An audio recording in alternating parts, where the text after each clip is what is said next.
हम कंट्रोल कर रहे हैं अपनी आक्रामकता में, नहीं तो लाठी लेके हमको तो लगता है कि कभी कभी कहे कि अरे विधायक की संसदी छोड़ो, लाठ लो और इनको बजाओ। पहले इतना छेचेंगे तुम लोग को, इतना छेचेंगे कहीं भाग नहीं पाओगे। हाँ, बनाएंगे झारखंड को 1970-80 का झारखंड बनाएंगे, जब आप सब पेट में एक नंबर करते थे। बनाएंगे झारखंड को 1970-80 का झारखंड। हाँ, मैं याद है वो इतिहास कि एक ऑफिसर को हमारे बाप दादा ने पारसनाथ का ढोलकंडा पहाड़ चढ़ाया था, वो साला आज तक नहीं मिला, कहाँ गए वो? नहीं जाओगे, नहीं निकलोगे बाहर, नहीं जाओगे। अरे तुम्हारी परछाई 24 घंटा साथ नहीं देती है, ये पुलिस का ठिकाना है। एकदम इस बार मुकाबला हर पार का होगा, क्योंकि हमने खून पी रहे हैं। साला झारखंड बनाने के बाद हम लोग खून पी रहे हैं, खून के आंसू रो रहे हैं। बेशरम प्रबंधन वालों, यहाँ दामाद बना के उनको रखे हो जिनका बाबूजी का एक बित्ता जमीन नहीं गया। तो बोल दे कि विधायक जी पब्लिकली बोल दीजिए तो हम बोल देंगे। मैं आपको बता रहा हूँ, इसी कोयला अंचल से हमारे नाम से 1.5 करोड़ का सुपारी दिया गया था, लेकिन जिसको दिया गया उस शूटर ने क्या कहा मालूम है कि जयराम महतो में हम अपना बचपन देखते हैं, हम ये सुपारी नहीं लेंगे। ये इस विधायक की बोली ऐसी है। तुम करोड़ों का ठेका लेते हो, तुम अरबों का ठेका लेते हो, और हमारे लोग विदेशों में 12,000 की नौकरी के लिए मर जा रहे हैं। इसीलिए मेरा बोली है कि मार देंगे, फाड़ देंगे, और जरूरत पड़ा तो कबाड़ देंगे, झारखंड की धरती से कबाड़ देंगे। अब हम लोग गेट बंदी करने का काम करेंगे, और याद रखिए गेट बंदी में अगर कोई लाठीचार्ज हुआ, अगर सीआईएसएफ ने लाठीचार्ज किया, झारखंड पुलिस ने लाठीचार्ज किया, तो हम सीआईएसएफ से झगड़ा नहीं करेंगे, हम झारखंड पुलिस से झगड़ा नहीं करेंगे। हम जो भी अफसर अब अंदर में बैठे हैं, बाहर अगर निकल गए तो खदेड़ के मार देंगे। और आपको भी कह दें, बिल्कुल अगर हम लोग धरना में बैठे, यदि गेट जाम हुआ, यदि तालाबंदी हुआ और सीआईएसएफ ने अगर लाठीचार्ज किया, यदि झारखंड पुलिस ने लाठीचार्ज किया, तो हम उनसे पंगा नहीं लेंगे। उसकी लाठी में जितना जोर है वो चलाएं। अगर हमारे शरीर में सहने की क्षमता है तो सहेंगे, लेकिन एक भी अफसर अगर गेट से बाहर निकल गया तो गाड़ देंगे, ये भी हम लोग को परम देंगे। एक भी अफसर बाहर निकल गया, एक भी अफसर अगर बाहर में मिल गया, तो उसके साथ वही सलूक करेंगे जो सलूक हमारे साथ किया जाएगा। क्या आपकी भुजाओं में ताकत रही कि नहीं रही? मेरे झारखंड के लोगों, आपके बाजुओं में वो ताकत है या नहीं है? अगर है तो अपनी ताकत को आजमाइए, अपनी ताकत को परखिए, क्योंकि लड़ाई यार पार की है। अब हमें नहीं लगता है मांगने से अधिकार मिलेगा। अरे मांगने से मनचाहा भीख नहीं मिलता है, सवाल अधिकार का है। मांगने से मनचाहा भीख नहीं मिलता है, सवाल अधिकार का है। लड़ना होगा, भिड़ना होगा और सामने वाले को कबाड़ना होगा। अगर मेरा बात भड़काऊ लगे तो मेरा साथ छोड़ दीजिए, मुझे कोई हक नहीं आपको भड़काने का। लेकिन अगर मेरा बात जेन्युइन लगे कि आज झारखंड में कोई मर्द का बच्चा है, कोई माई का लाल है, वो जयराम महतो है, जो कहता है सीना ठोक के कहता है और सही कहता है। क्योंकि मैं भी मानता हूं, मार देंगे, गाड़ देंगे, ये एक सभ्य भाषा नहीं है। मैं मीडिया बंधुओं में मानता हूं, मैं स्वीकार करता हूं, ये एक विधायक की भाषा नहीं है, एक पढ़े लिखे नौजवान की भाषा बिल्कुल नहीं है कि मार देंगे, गाड़ देंगे, नहीं है ये भाषा। लेकिन कहावत है ना कि मरता क्या नहीं करता। आज मेरे लोग दुबई में मर रहे हैं, आज मेरे लोग नाइजर में मर रहे हैं, आज मेरे लोग सऊदी में मर रहे हैं, आज मेरे लोग मलेशिया में मर रहे हैं, आज मेरे लोग सिंगापुर में मर रहे हैं, आज मेरे लोग देश विदेश में मर रहे हैं। इसलिए एक विधायक होने के बाद भी मेरी आवाज ये निकल रही है कि मार देंगे, गाड़ देंगे और जरूरत पड़े तो फाड़ देंगे। ये खुशी में नहीं बोल रहे हैं, ये मजबूरी में मेरी बोली है। मैं मानता हूं ये एक विधायक को कतई शोभा नहीं देता है, एक विधायक की बोली नहीं होनी चाहिए ऐसी। लेकिन क्या करे, क्या करे, अंदर से खून खौल रहा है, से लहू डबक रहा है, अंदर से तीता, हम लोग अपने भाषा में बोलते हैं कि बिसाए के लिए, तिताए के लिए, तब तक ये बोली निकल रहा है। और क्यों नहीं निकलेगा? 20 साल का नौजवान, 25 साल का नौजवान 12,000 15,000 की नौकरी के लिए विदेश जा रहा है और मर जा रहा है।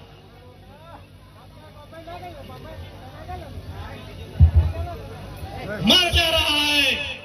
25 साल का नौजवान, जो 50 लड़के मरे विदेशों में और परदेशों में, पिछले 9 महीना में जो 50 भाई मर गए, उनकी उम्र 22 साल से 35 साल के बीच है। किसी का 4 महीना का बच्चा है। अरे कोई तो ऐसा है कि 4 महीना पहले शादी हुआ, एक भी बच्चा नहीं है, वो बेचारा विदेश में मर गया। इसलिए इस विधायक की बोली ऐसी है। तुम करोड़ों का ठेका लेते हो, तुम अरबों का ठेका लेते हो, और हमारे लोग विदेशों में 12,000 की नौकरी के लिए मर जा रहे हैं। इसीलिए मेरा बोली है कि मार देंगे, फाड़ देंगे, और जरूरत पड़ा तो कबाड़ देंगे, झारखंड की धरती से कबाड़ देंगे। क्योंकि तुम निर्दयी हो, तुम निर्दयी हो, तुम बेरहम हो। तुम्हें दिखाई नहीं देता है विस्थापितों का दर्द, तुम्हें सुनाई नहीं देता है छोटे छोटे बच्चों की चीख, तुम बेरहम हो। हम विधायक इसलिए गाली में कंट्रोल कर रहे हैं, नहीं तो आज तुम्हें दिखाई नहीं देता है रेतों की पीड़ा, इनका आंसू, इनका तकलीफ।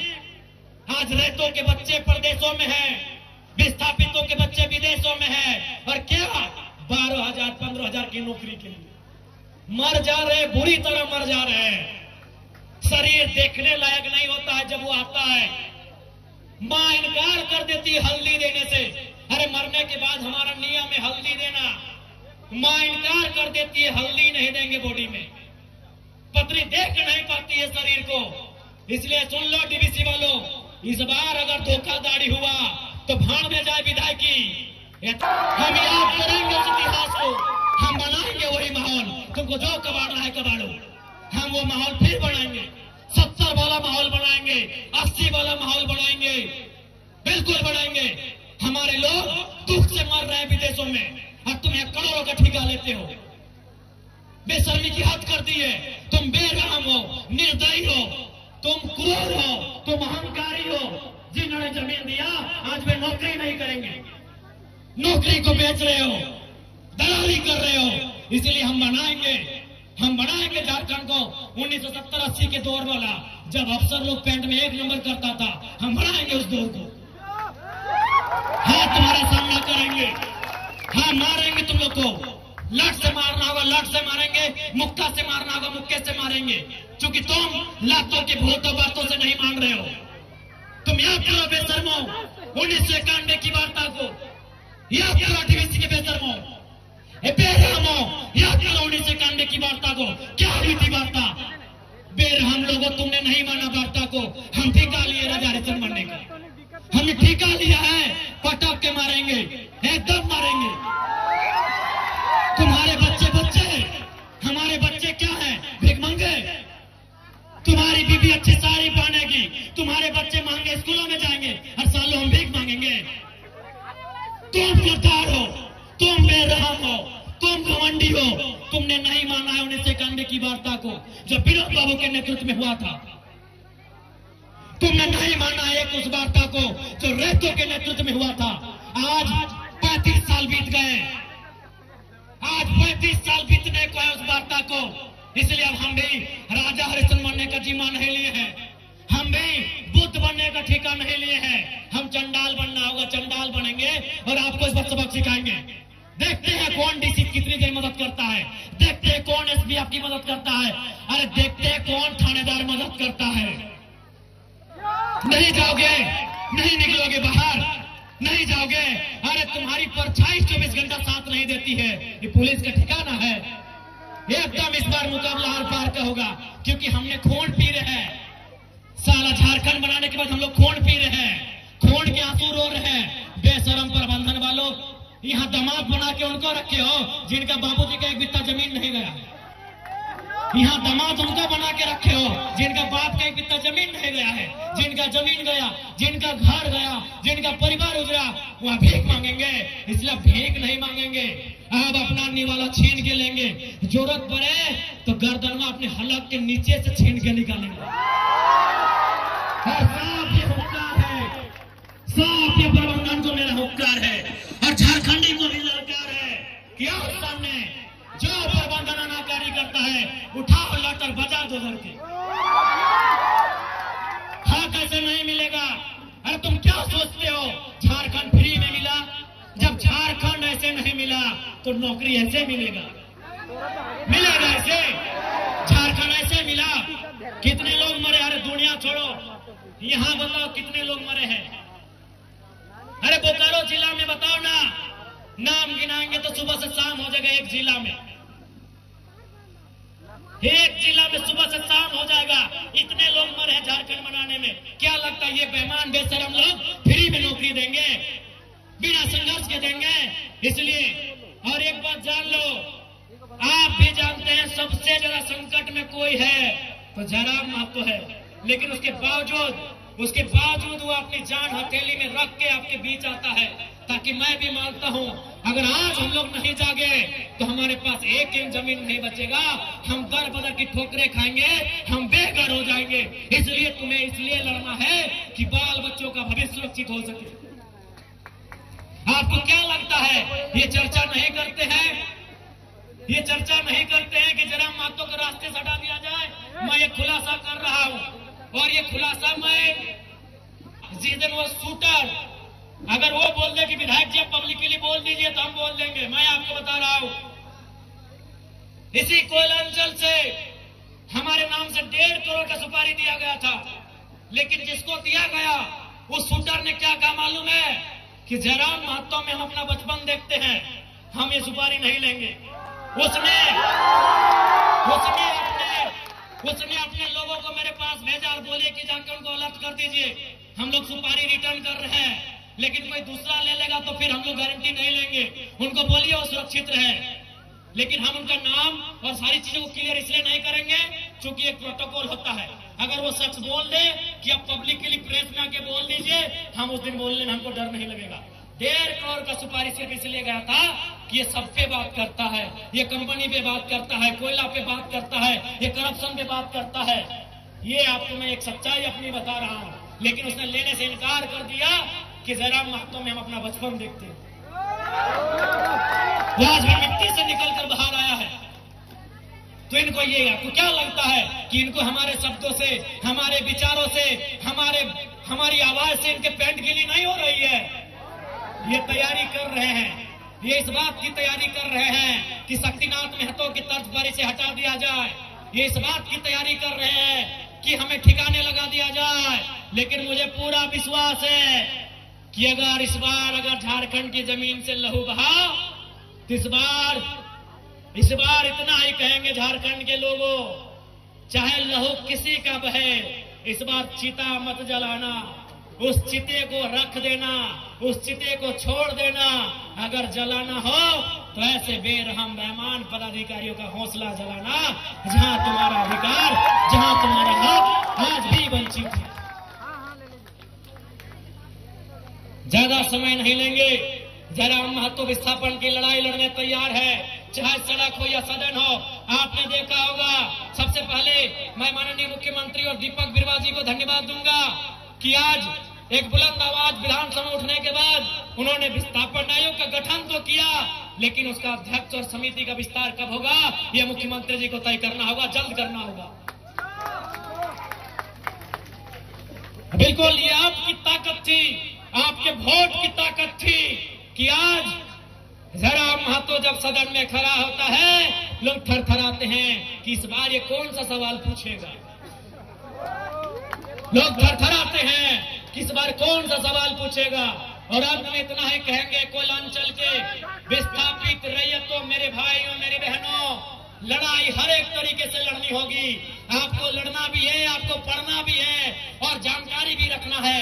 विनोद बाबू लड़े क्योंकि वह वकील थे, जयपाल सिंह मुंडा लड़े वो विदेश से पढ़ के आए थे। अरे भारत की आजादी को पढ़िए ना, Gandhi barrister, Nehru barrister, Patel barrister, Netaji Subhash Chandra Bose ICSE में टॉप करने वाले। आईसीएस मतलब जिस समय होता है यूपीएससी, उस समय आईसीएस था, Indian civil service. Netaji Subhash Chandra Bose कौन थे? इंडियन सिविल सर्विस का एग्जाम को पास करने वाले थे, यानी उस समय के कलेक्टर बनने वाले थे नेताजी बोस। गांधी कौन थे? Who was Gandhi, who was Ambedkar, barrister. आप जितने बड़े क्रांतिकारी नेताओं का नाम लेंगे आपको पता चलेगा बहुत पढ़े लिखे थे। गांधी वाजे बैरिस्टर, अंबेडकर वाजे बैरिस्टर, नेहरू वाजे बैरिस्टर, पटेल वाजे बैरिस्टर, सभी पढ़े लिखे लोग थे। और नेताजी उस समय के डीसी मान लीजिए ना, आज के डीसी, आज जो डीसी का है वही नेताजी बोस को मान लीजिए, उस परीक्षा को पास करने वाले नेताजी। इसलिए पढ़ना भी होगा, तुम्हें जानना भी होगा, तुम्हें अध्ययन करना होगा, तभी इस लड़ाई को सार्थक कर पाएंगे। क्योंकि रात हो जाएगी और हमको भी लगता है कि बात करने से तो रात और फिर सुबह हो जाएगी, लेकिन फिर आपको घर जाना है। और मैं प्रबंधन को साफ कह दूंगा, अगली लड़ाई के लिए तैयार है, अगली बार गेट बंदी तालाबंदी के लिए तैयार है। अगर आपकी तरफ से अनहोनी हुई तो अनहोनी का उत्तर अनहोनी से दिया जाएगा, अनहोनी का उत्तर अनहोनी से।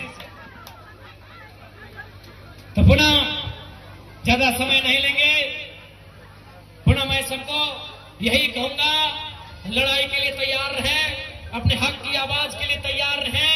अब आमना सामना होगा, लड़ाई यार पार की होगी, इस बात के लिए आप तैयार रहेंगे।